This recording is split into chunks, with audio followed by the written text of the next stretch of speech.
میں غلام ہوں اس کا جو مجھے ایک لفظ نہیں ایک حرف، جو مجھے ایک حرف بھی سکھا دے علم کا، میں اس کا غلام ہوں۔ تو جو آپ کے ٹیچر ہیں یا لیڈی ٹیچر ہیں، وہ آپ کو جو کچھ بھی پڑھاتے ہیں ان کا احسان ہے آپ پر۔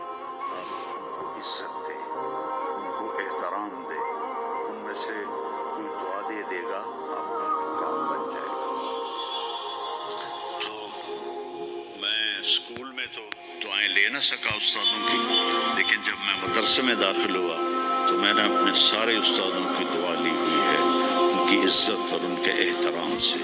تو چونکہ آج کل بہت زیادہ آزاد ماحول ہو گیا ہے، تو اپنے ٹیچر کو ایزی لیتے ہیں کہ کوئی ان کی بے عزتی کر دے، کوئی ان کے آگے بگڑ جائے تو اس کو برا نہیں سمجھا جاتا۔ لیکن بیٹا، کتاب ایک ذریعہ ہے، علم آسمان سے آتا ہے، اور اس کے میں ذریعہ استاد ہوتا ہے۔ اور استادوں کو بھی کہتا ہوں کہ اپنے منصب کا خیال رکھو اور اپنے پڑھانے کو اپنا فریضہ سمجھ کے ادا کرو، سر سے اتارنے والا کام نہ کرو اور بھاگا دوڑی والا کام نہ کرو، بلکہ اپنی نسل کو تیار کرو۔